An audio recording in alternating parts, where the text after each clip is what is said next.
हमारे साथ इस वक्त राणा गुरमीत सोढ़ी हैं जो खेल मंत्री हैं पंजाब सरकार के, और चिराग पासवान सांसद हैं और हमारे साथ इस वक्त दिल्ली से जुड़ रहे हैं। चिराग साहब, स्वागत है बहुत बहुत आपका। कैसे हालात लग रहे हैं? आज हमने देखा कि आप रामविलास पासवान जी के साथ घर में उनकी कुछ मदद कर रहे थे।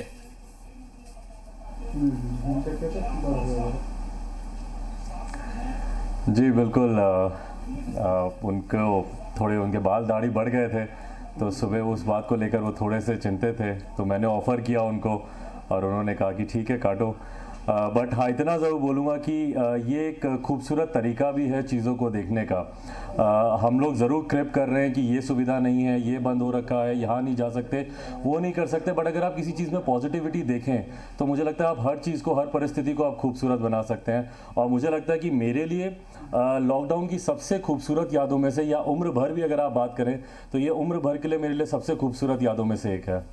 राणा साहब, बहुत बहुत स्वागत है आपका। पंजाब से बहुत बहुत धन्यवाद। एक विचलित करने वाली तस्वीर आई है। कोई नहीं चाहता कि ऐसी तस्वीरें देखने को मिले, लेकिन कोरोना के संकट के बीच में ये संकट आपकी सरकार के लिए एक चुनौती नहीं है?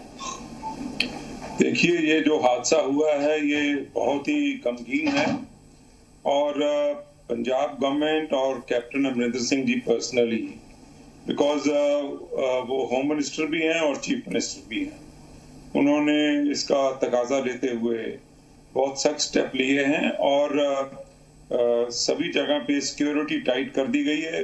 No goondaism would be allowed, no gangs would be operating. So उस पे बहुत सख्ती के साथ गवर्नमेंट जो है वो ध्यान दे रही है, और ऐसी कोई बात नहीं है। ये हादसा हुआ है, मैं जिसके साथ भी हमारे एसआई के साथ हुआ है उसके परिवार के साथ मैं बहुत ही गवर्नमेंट की तरफ से शर्मिंदा भी हूं, लेकिन हमारा ये प्रयास रहेगा कि हम आने वाले वक्त में कोई ऐसा हादसा नहीं होने दें। गुरमीत जी, जो सिस्टम पूरे देश की मदद कर रहा है उस सिस्टम के हाथ काटने की कोशिश है ये? देखिए, कुछ गुंडा एलिमेंट्स हमेशा होते हैं।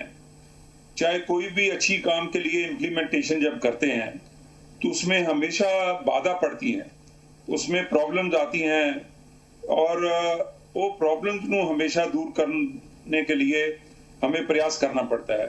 हमें कुछ ऐसे स्टेप्स भी लेने पड़ते हैं जो बड़े सख्त नजर आते हैं और जिनके लिए कुछ लोगों को कठिनाई भी होती है, क्योंकि हमें जो बैड एलिमेंट्स हैं, the word is blend of good and bad, तो उसमें हमें सेग्रीगेट करना है कि जो बैड एलिमेंट है उसको हमें इस वक्त में, पर्टिकुलरली ये जो कोरोना वायरस का समय है, पंजाब गवर्नमेंट उसको उठने नहीं देगी और क्रश करेंगे हम उसको। असीम अरुण साहब, आप वर्दी में हैं और वर्दी वाले जो हैं वो गुंडों से इस तरह की जो एक अगर मैं कहूं चुनौती मिलती है, तो वर्दी वाले के दिल में क्या बीतती है?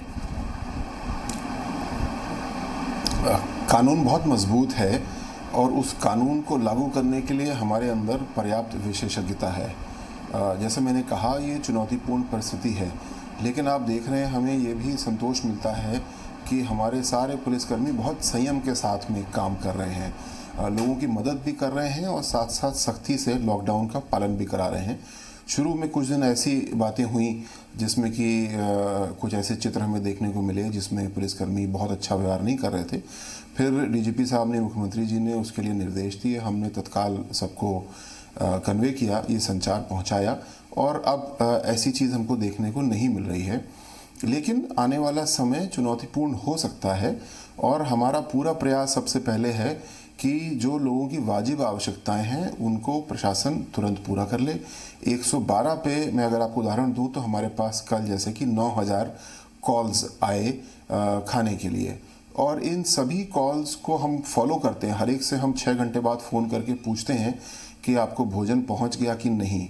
जो लोग दवाई के लिए, किसी को डायलिसिस के लिए जाना है, किसी को कैंसर पेशेंट है, डॉक्टर के पास जाना है, तो वहाँ पे हम अपनी एक गाड़ी पीआरवी मोटरसाइकिल या 4 व्हीलर भेज देते हैं और वो इनको एस्कॉर्ट करके सही स्थान तक पहुँचा देते हैं। तो हमको दोनों काम करने हैं, सख्ती भी करना है और जो ज़रूरतमंद हैं, कमज़ोर हैं, उनकी मदद भी करना है। और मेरे ख्याल से जैसे मुख्यमंत्री जी ने अपेक्षा की है, बार बार हमें निर्देश दिए हैं, स्वयं वीडियो पे उन्होंने ये बातें कही हैं। तो इन दोनों का हम बैलेंस बना करके चलेंगे तो मुझे लगता नहीं कि कोई मुश्किल आएगी और हम चुनौतीपूर्ण स्थितियों से भी निपट पाएंगे। जी, चिराग पासवान जी, आप सांसद हैं, आपके पिता भी मंत्री हैं। कहा जा रहा है कि सरकार ये संकेत दे रही है कि कल से मंत्री अपने दफ्तरों में जाएं, मिनिमम स्टाफ के साथ जाएं, सोशल डिस्टेंसिंग का पालन करें, ताकि थोड़ी सी मशीनरी जो है वो काम करना शुरू कर दे। कोरोना का संकट क्योंकि जल्दी खत्म होने के संकेत नहीं है। आप क्या मानते हैं, एक सांसद के तौर पर, आपके पिता ही मंत्री हैं, तो अब कैसे सिस्टम को दुरुस्त किया जाए?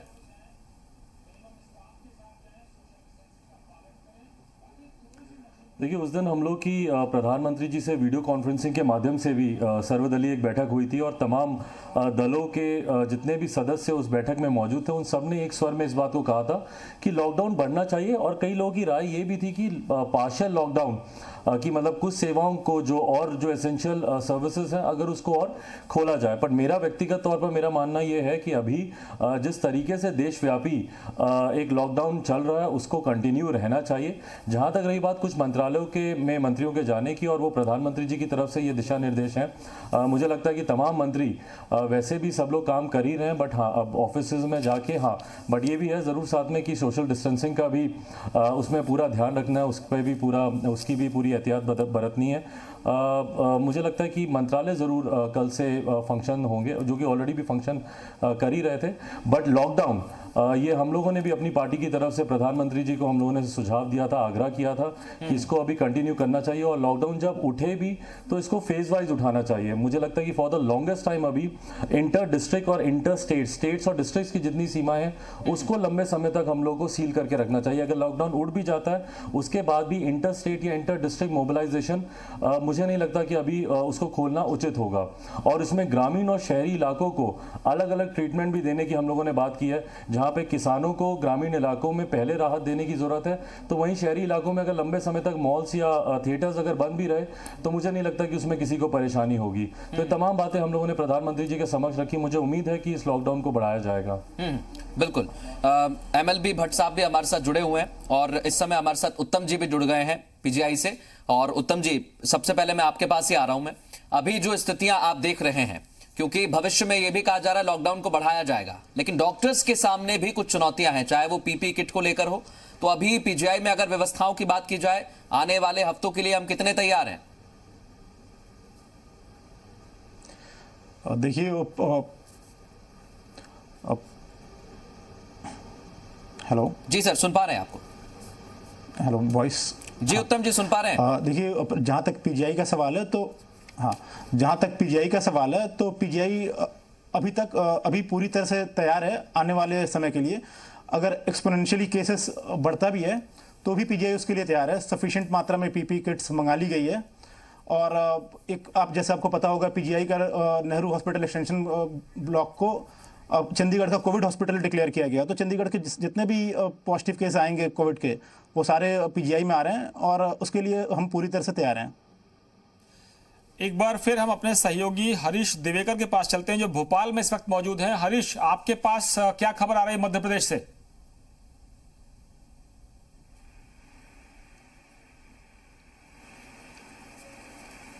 हेलो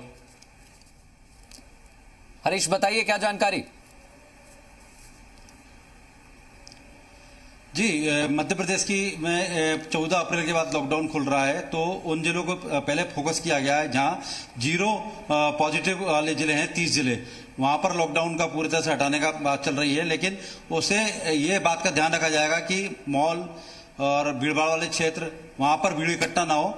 सरकारी दफ्तर जो हैं वहां भी बड़े अफसर आए और यही फार्मूला जो 22 जिले हैं जहां पॉजिटिव है वहां पर भी लागू किया जाएगा। जो बड़े अफसर हैं वो मंत्रालय वाले अफसर मंत्रालय में आए, बड़े अफसर जिलों में पहुंचे और भीड़ ना इकट्ठा हो, इसकी दूरी बनाई जाए। इसके साथ ग्रामीण में एक फोकस किया गया है कि 15 अप्रैल से गेहूं खरीदी होना है, तो कलेक्टर को फ्री हैंड दिया गया है कि वो अपने स्तर से खरीदी केंद्र बनाए। पंचायत स्तर पर बनाना पंचायत में बनाए, ग्रामीण स्तर पर ग्रामीण स्तर बनाए, SMS सिस्टम रखें। 10 किसान से ज्यादा एक बार में ना आए, उनको SMS किया जाएगा और किसान आएंगे तो पटरी पर धीरे धीरे सिस्टम को लाने की तैयारी की जा रही है। चिराग पासवान साहब, मैं आपसे जानना चाहता हूं कि आपके अच्छा चिराग जी अब हमारे साथ नहीं जुड़ रहे हैं। और भट्ट साहब, एमएलबी भट्ट साहब, मैं आपसे जानना चाहता हूं कि अगर मैं ये पूरे हालात को देखूं अब, तो किस तरफ के संकेत आपको मिल रहे हैं कोरोना को लेकर कि आगे आने वाले समय में आपको ज्यादा तैयारी करनी पड़ेगी या हम इसको कंटेन कर पाएंगे? नहीं, कोरोना के बारे में जो हमारे प्रदेश में और देश में तैयारी चल रही उससे मैं वाकिफ़ हूँ। भारत सरकार की भी व्यवस्था में वीडियो कॉन्फ्रेंसिंग में रहता हूँ। उत्तर प्रदेश में भी मैंने देखा। ये बड़े सौभाग्य का विषय है कि अमेरिका में जब पहला मरीज डायग्नोस हुआ तभी लगभग उसके तुरंत बाद भारत में पहला मरीज डायग्नोस हुआ। वहाँ 5 लाख की संख्या क्रॉस कर गई और हमारे यहाँ भी 8 और 9 हज़ार के आसपास है, जबकि आबादी 4 गुना ज़्यादा है। और उत्तर प्रदेश में तो और भी अच्छी स्थिति है कि अभी 500 के आंकड़े के नीचे हम लोग हैं। और जबकि अगर सोशल डिस्टेंसिंग, जनता कर्फ्यू और उत्तर प्रदेश सरकार ने जो अतिरिक्त कदम लिए, बस और रेल से, हवाई जहाज से आने वाले एक एक यात्री को जो यहाँ पे स्क्रीन किया गया, जिलाधिकारी, एसएसपी और सीएमओ की टीम के द्वारा खुद रेलवे स्टेशन पर खड़े होकर के, उसकी वजह से बीमारी नहीं बढ़ पाई। भारत सरकार के स्वास्थ्य मंत्रालय का आंकड़ा है कि अगर ये जनता कर्फ्यू और सोशल डिस्टेंसिंग और ये लॉकडाउन न किया जाता तो 15 अप्रैल तक एक और अहम बात है भट्ट साहब, मरीज होते। भट्ट साहब, जैसा आप बता रहे हैं कि ये बहुत अहम रहा है क्योंकि हमने लॉकडाउन की वजह से थोड़ा सा रोकथाम के लिए कदम उठाए और वो कारगर भी साबित हुए। असीम अरुण साहब, मैं आपके पास आ रहा हूं और एक बहुत अहम सवाल है क्योंकि आपने कई सारे प्रदेशों के मुख्यमंत्रियों को सुना होगा, उन्होंने कहा है कि लॉकडाउन को बढ़ाया जाए। अगर बढ़ाया जाएगा तो पुलिस के सामने अब क्या चुनौती है, क्योंकि धीरे धीरे कुछ सर्विसेज को खोलने की भी बात सामने आ रही है, तो उसके लिए कितना तैयार है प्रशासन? जी, इसमें चुनौती देखिए अलग अलग तरीके से आ रही है हमारे सामने। जैसे कि हॉटस्पॉट्स जो चिन्हित किए गए उनको सील किया गया, तो वहाँ का प्रबंध एक अलग पैमाने का है, शेष प्रदेश का नगर देहात का अलग पैमाने पे है। तो इसमें जैसे जैसे चुनौती बदल रही है और साथ साथ दूसरी चुनौती है कि हमको अपनी महत्वपूर्ण आर्थिक गतिविधियां भी लाइन पे लानी, जैसे कि मुख्यमंत्री जी ने आदेश किया कि जो कृषि संबंधी कार्य हैं उसमें किसी तरह से कोई व्यवधान ना हो। आज हम लोग के पास 112 पे ऐसे कई कॉल्स आए कि कहीं पे कंबाइंड हार्वेस्टर जो आ रहे थे उनको पुलिस ने रोका क्योंकि शायद उस चेक पोस्ट तक ये निर्देश ना पहुंच पाया हो।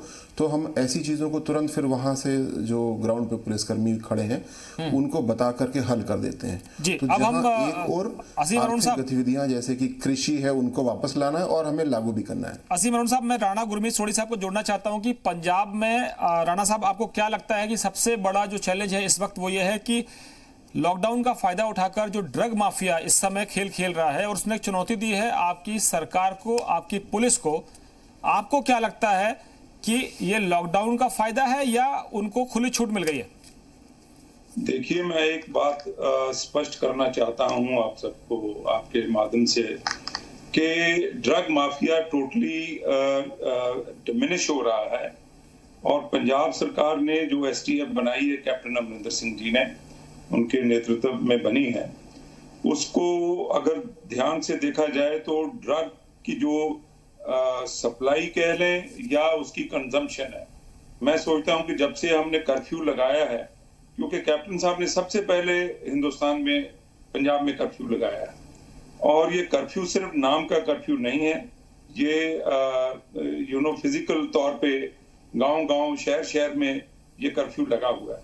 और हमारे गांव के कुछ लोग ऐसे हैं, सरपंचेज, उन्होंने अपना रोज वहां पे पहरा देते हैं, न दिन को न रात को किसी को एंटर नहीं किया जा सकता और जो भी गांव से बाहर जाता है उसका नाम, उसका पता, वो कहाँ जा रहा है और बिना जान पहचान के ना कोई आ सकता है ना कोई जा सकता है।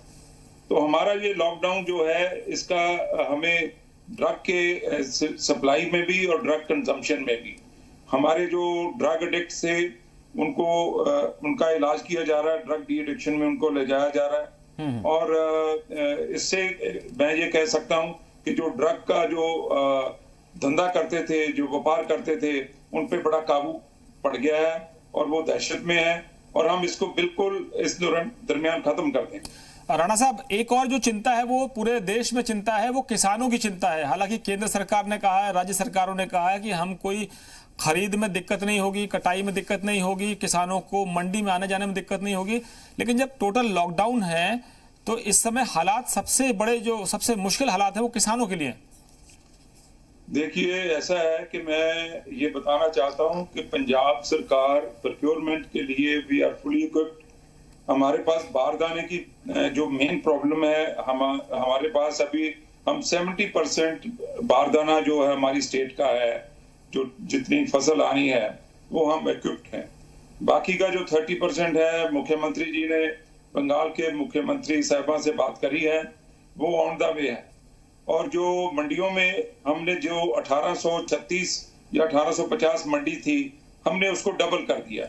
उसके अलावा डिस्ट्रिक्ट मजिस्ट्रेट्स को, जो डिप्टी कमिश्नर्स हैं, उनको इजाजत दे दी गई है कि वो अगर कहीं मुनासिब समझें तो वो मंडी क्रिएट कर सकते हैं, ताकि जो किसानों को, बड़ों को, या खास तौर पर जो छोटे किसान हैं जो ये सोचते हैं कि 3 एकड़ 4 एकड़ भी उनकी फसल, मौसम का कोई पता नहीं। राणा साहब, तो फटाफट अपनी एक जो बीच है, में थोड़ा सा रोक रहा हूं मैं आपको। राणा साहब, एक ब्रेकिंग खबर आ रही है, मेरे सहयोगी मृदुल बताएंगे, पंजाब के पटियाला से, आपके राज्य से आ रही है। बिल्कुल, पंजाब के पटियाला में पुलिस पर हुए हमले में एएसआई हरजीत सिंह का हाथ कट गया था, जिनका चंडीगढ़ पीजीआई में ऑपरेशन हुआ और 7.5 घंटे के लंबे ऑपरेशन के बाद प्लास्टिक सर्जरी के जरिए एएसआई का हाथ जोड़ दिया गया है। ये जानकारी पंजाब के डीजीपी दिनकर गुप्ता की तरफ से पहुंची है।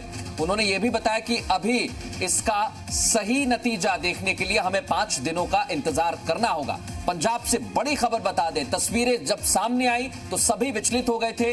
पंजाब के डीजीपी दिनकर गुप्ता ने पीजीआई के निदेशक और उनकी टीम को इस पूरे ऑपरेशन के लिए, जो लगभग 7.5 घंटे चला, इसके लिए धन्यवाद भी दिया है। हमारे सहयोगी जगदीप हमारे साथ जुड़े हुए हैं और जगदीप हमें ज्यादा जानकारी देंगे। जगदीप, ये 7.5 घंटे का लंबा ऑपरेशन, अभी खबर मिल रही है कि उनका हाथ जोड़ दिया गया है। जी बिल्कुल, करीब 14-15 डॉक्टर्स की टीम थी जिन्होंने लगातार 7-7.5 घंटे इस पे काम किया, क्योंकि हाथ एक शार्प वेपन से कटा था। आमतौर पे जब क्रश होता है तो डॉक्टर्स के लिए कॉम्प्लिकेशन काफी बढ़ जाती है। इसको देखते हुए डॉक्टर्स के लिए, जो खासकर तौर पर जो प्लास्टिक सर्जन थे, उनके लिए भी एक जो रोड मैप था बड़ा साफ था कि हाथ को कैसे जोड़ना है। और समय रहते, जगदीप मैं आपको रोक रहा हूं, उत्तम ठाकुर जी है पीजीआई से, उत्तम ठाकुर जी और डॉक्टर भट्ट हैं। डॉक्टर साहब, हालांकि आप उस वक्त वहां पर मौजूद नहीं, लेकिन तस्वीरें देखकर और जो जानकारी के आधार पर क्या हम उम्मीद करें कि एएसआई साहब अपने उस हाथ को, कानून के हाथ को वापस पा पाएंगे? देखिए, जहां तक मेडिकल साइंस का सवाल है और हाथ जोड़ने की, एम्पुटेटेड हैंड को जोड़ने की, जो इनका हाथ कटा था वो शार्प वेपन से कटा था, तो इसमें जोड़ने के बाद सक्सेस का चांसेस थोड़ा ज़्यादा होता है। वैसे 50% के आसपास, 50 to 60% के आसपास चांसेस होते हैं सक्सेस होने का। और अभी काफ़ी अच्छे से हाथ जुड़ चुका है, लेकिन अभी ये कह पाना कि सर्वाइव करेगा कि हाथ की नहीं करेगा, फंक्शनल होगा कि नहीं होगा, ये काफ़ी जल्दी होगी। और इसके लिए कम से कम 24 घंटे से लेकर 5 दिन तक इंतजार करना पड़ेगा। भट्ट साहब, जब कानून के हाथ कटते हैं, एक डॉक्टर के मन में कितनी तकलीफ होती है? जी नहीं, देखिए, ये बहुत ही चिंता का विषय है कि सरकारी तंत्र में जो लोग समाज की सेवा के लिए निस्वार्थ भाव से काम कर रहे हैं, उनके साथ इस तरह का कार्य होता है तो मन तो विचलित होता है, लेकिन मजबूत मन वाले, दिल वाले और दृढ़ संकल्प होकर के इस कार्य में, सेवा में अति उत्साह के साथ आगे बढ़ते हैं, जिसका कि परिणाम है। देखिए कि आज संडे के दिन पीजीआई चंडीगढ़ की टीम ने ये कार्य किया है हाथ को जोड़ने का। इसके लिए उनको मैं बधाई देता हूँ, सफलता की शुभकामना करता हूँ। इसमें अब आगे चल के सर्कुलेशन तो आज आ गया था, हमें अभी 45 मिनट पहले ही जानकारी हो गई थी आपके चैनल पे आने के पहले ही कि सफल ऑपरेशन हो गया है, लेकिन आगे उसमें रक्त का प्रवाह न रुक जाए, किसी तरीके का इन्फेक्शन न हो जाए, उसी से असफलता होती है। लेकिन काफी अच्छी संभावना है कि हाथ बच जाएगा और ये हम सब के लिए, चिकित्सा जगत के लिए और इस कोरोना युद्ध में हमारे जो वॉरियर्स हैं उनके लिए बहुत ही बड़े उत्साह का बहुत बड़ा ये बूस्टर होगा। मैं इसके लिए हृदय से सबको धन्यवाद और बधाई देता हूं। राणा साहब, जिन्होंने कानून के हाथ को काटने की हिमाकत की है, उनको संकेत क्या देगी आपकी सरकार?